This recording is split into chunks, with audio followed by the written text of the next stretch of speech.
difficult questions for those who saw the 2000 Mules documentary. Number 1. Do you think that a criminal organization able to manage and organize 2,000 to 50,000 mules would only engage in one type of voter fraud and not multiple other types of fraud not mentioned in the 2000 Mules documentary? Number 2, do you think it's possible that a criminal organization this big just started in the last election cycle? Or do you think that this has been going on for a while, and what you've seen is just the latest development of a long-running, organized voter fraud campaign? Number 3, how is it that none of America's criminal investigative organizations, the police, the FBI, the Central Intelligence, the Justice Department, law enforcement, military intelligence, etc., none of them bothered to do this investigation or purchase this specific geo-tracking data? And how is it that none of the many billion-dollar mainstream news media organizations that do investigative journalism, none of them bothered to do this investigation? Number 4, if criminal cartels in Mexico protect their organization by bribing police, paying off judges, buying politicians, and interfering with the media personnel, is it too much to expect them to do the same things here? Or think of it this way: if there were only 100 to 200 mules, it's reasonable to believe that this conspiracy might have slipped by without being noticed. But by the time there are 2,000 to 50,000 ballot trafficking mules, that's only possible if this cartel had other branches of our society helping them.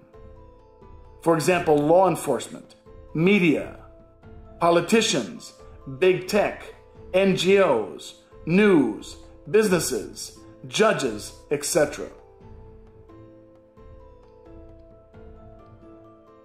Number 5, if you come home and there's evidence of a break-in in your house and a criminal is hiding in your bedroom, how would you handle it? Would you first fix the door or window and ignore the criminal in your bedroom?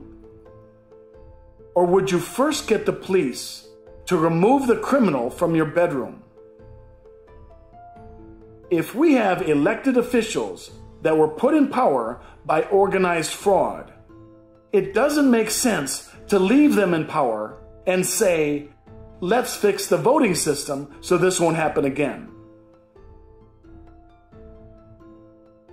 Number 6, don't you think that any elected official that was brought to power by this cartel would do anything possible using their position to interfere with and stop all criminal investigations?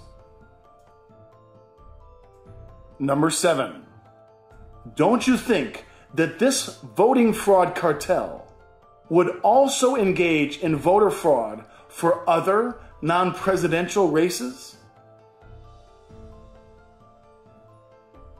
Number 8, why do you think Rumble.com, a video sharing service, would send out this tweet?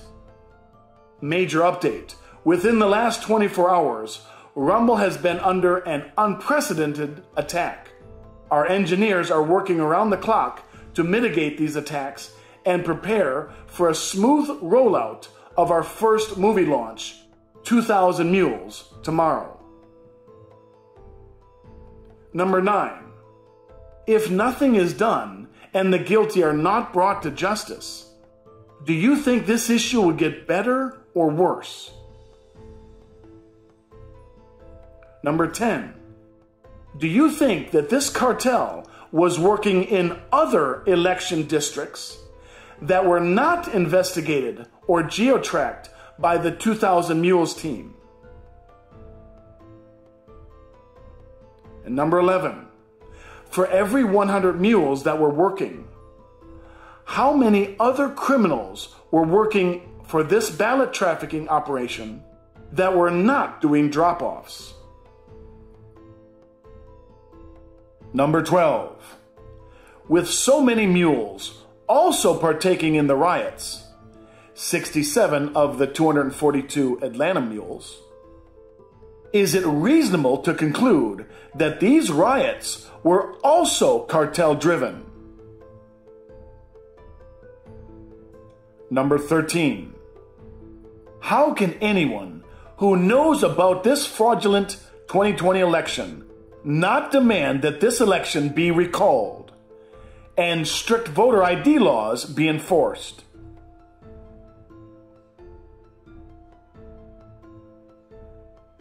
And number 14, what is the meaning of this oath taken by all our armed forces? I do solemnly swear that I will support and defend the Constitution of the United States against all enemies, foreign and domestic. And here are some points to consider. At this point, with this evidence, any media organization or news organization will discuss the evidence to either get more information, or to question it, or to rate it, or to argue against it, or to prove it, or promote it, or dismiss it. Or they will engage in a cover-up. There's no longer any middle ground. Ignoring this evidence is a type of cover-up. And censorship should be considered a criminal conspiracy. Tech giants need to be investigated for criminal conspiracy to hide evidence when they censored social media regarding election fraud. And any person, liberal or conservative, Republican or Democrat or independent, who is not willing to fight against this, that person is a coward whose citizenship is as meaningless as a library card and does not deserve to live in a free country. A free country, a constitutional republic with democratically elected officials like America, can deal with many types of election fraud.